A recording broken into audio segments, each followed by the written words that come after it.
दोस्तों आप लोग का एक नए वीडियो में स्वागत है। कक्षा 10th साइंस में सबसे ज़्यादा नंबर लाना चाहते हैं तो प्लीज़ ये वीडियो को पूरा देखिए। काहे कि सारा क्वेश्चन इसमें जो भी है जो गेसिंग कैल है 2024 में मोस्ट वीवीआई लड़ने वाला सारा ऑब्जेक्टिव है। क्वेश्चन बैक में भी मिल जाएगा बुक में भी मिल जाएगा। सारा ऑब्जेक्टिव एकदम बेस्ट है। Question back new model paper set 10 लेके आए हैं। सबसे अलग हट के क्वेश्चन है। प्लीज़ वीडियो पूरा देखिए और चैनल पर नए हैं तो जरूर सब्सक्राइब कीजिए। प्लीज़ चलिए वीडियो देखिए। प्रश्न नंबर 1 क्या करा है कि किस दर्पण में बड़ा प्रतिबिंब बनता है? समतल दर्पण में, अवतल दर्पण में कि उत्तल दर्पण में? इनमें से कोई नहीं। देखिए अवतल दर्पण में बड़ा प्रतिबिंब बनता है। अवतल दर्पण का उपयोग निकट निकट दृष्टि दोष को दूर करने के लिए किया जाता है। या अवतल दर्पण का उपयोग गाड़ी के हेडलाइट यानी ऊपर वाला शीशा के रूप में किया जाता है। उत्तल दर्पण के साइड मिरर के रूप में किया जाता है। चलिए प्रश्न नंबर 1 के करेक्ट आंसर बी हो जाए। प्रतिबिंब बड़ा होता है अवतल दर्पण का। चलिए प्रश्न नंबर 2 देखिए। करा कि दाढ़ी बनाने में किस प्रकार का दर्पण का उपयोग किया जाता है? देखिए दाढ़ी भी बनाने में अवतल दर्पण का उपयोग किया जाता है और प्रतिबिंब भी अवतल दर्पण का बड़ा होता है। चलिए प्रश्न नंबर 3 देखिए। करा कि लेंसों में मुख्य फोकस की संख्या कितनी होती है? लेंसों में मुख्य फोकस की संख्या 2 होती है। और याद कीजिए। चलिए प्रश्न नंबर 4 बताइए। करा कि निर्वात में प्रकाश की चाल कितना होता है? MVVI प्रश्न जो हमेशा पूछा जाता है। 3 × 10⁸ मीटर प्रति सेकेंड होता है। ऑप्शन ए करेक्ट हो जाएगा। चलिए प्रश्न नंबर 5 देखिए। करा कि कॉर्निया में दोष अर्थात उसके पूर्णतः गोलीय न होने के कारण किस प्रकार का नेत्र दोष होता है? तो गोलीय न होने के कारण अबिंदुकता होता है। चलिए प्रश्न नंबर 6 देखिए। करा कि निकट दृष्टि दोष के व्यक्ति में चश्मा का उपयोग किया जाता है। अभी बताएं कि जब निकट दृष्टि दोष किसी व्यक्ति का हो जाता है तो उसमें अवतल लेंस की चश्मा का उपयोग होता है। जब दूर दृष्टि हो जाता है तो उत्तल लेंस की चश्मा का उपयोग किया जाता है।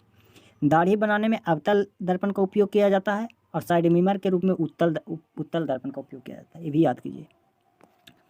चलिए अब करा है कि निकट प्रश्न नंबर 7 क्या करा है कि निकट दृष्टि दोष दूर करने के लिए किस लेंस का व्यवहार किया जाता है? इसमें लिखा हुआ है व्यवहार किया जाता है।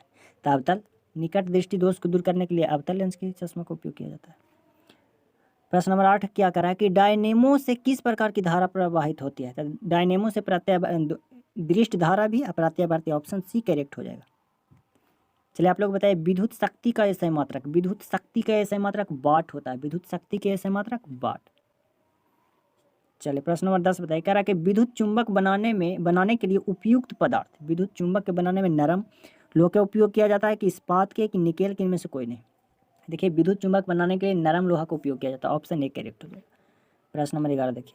कह रहा है कि ताप बढ़ने पर चालक का प्रतिरोध जब किसी भी विद्युत में ताप बढ़ता है तो चालक का प्रतिरोध भी बढ़ता है। ऑप्शन ए करेक्ट हो जाएगा। चलिए प्रश्न नंबर 12 देखिए। पूरा वीडियो जरूर देखिएगा कि मोस्ट वीवीआई गेसिंग क्वेश्चन है।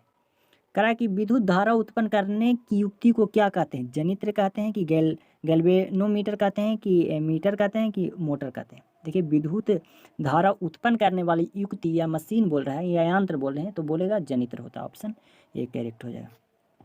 ये मोस्ट वीवीआई ऑब्जेक्टिव है। करा है कि फ्लेमिंग के बाह्यस्थ नियम में अंगूठा किसकी दिशा को संकेत देता है? किसकी दिशा को? तो बल का दिशा का। ऑप्शन सी करेक्ट हो जाएगा। चलिए प्रश्न नंबर 14 देखिए। करा कि विद्युत जनित्र में यांत्रिक ऊर्जा किस ऊर्जा में परिवर्तित किया जाता है? विद्युत ऊर्जा में यांत्रिक ऊर्जा को किस ऊर्जा में परिवर्तित किया जाता है? तो प्रकाश ऊर्जा में कि स्थितिज ऊर्जा में कि विद्युत ऊर्जा में कि गति ऊर्जा में? तो विद्युत ऊर्जा में प्रयोग किया जाता है विद्युत जनित्र से। प्रश्न नंबर 15 देखिए। करा नाभिकीय ऊर्जा प्राप्त करने हेतु आवश्यक। करा कि नाभिकीय ऊर्जा प्राप्त करने के लिए आवश्यक क्या है? सिलिकॉन का उपयोग किया जाएगा, क्रोमियम, यूरेनियम, एल्युमिनियम? देखिए नाभिकीय ऊर्जा प्राप्त करने के लिए यूरेनियम की आवश्यकता होती है। चलिए प्रश्न नंबर 16 देखिए। कह रहा है कि इनमें कौन नवीकरणीय ऊर्जा है?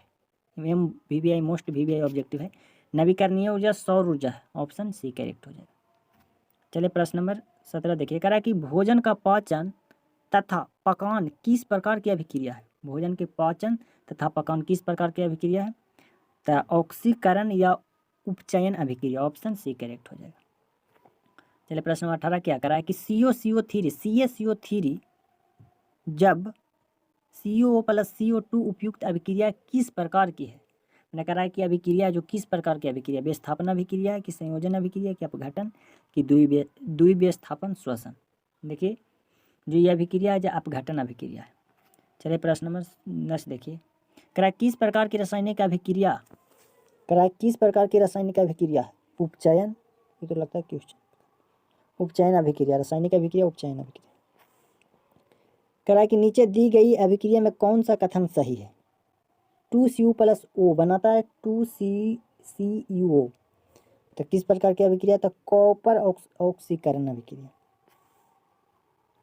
कि इनमें कौन अम्लीय पदार्थ है?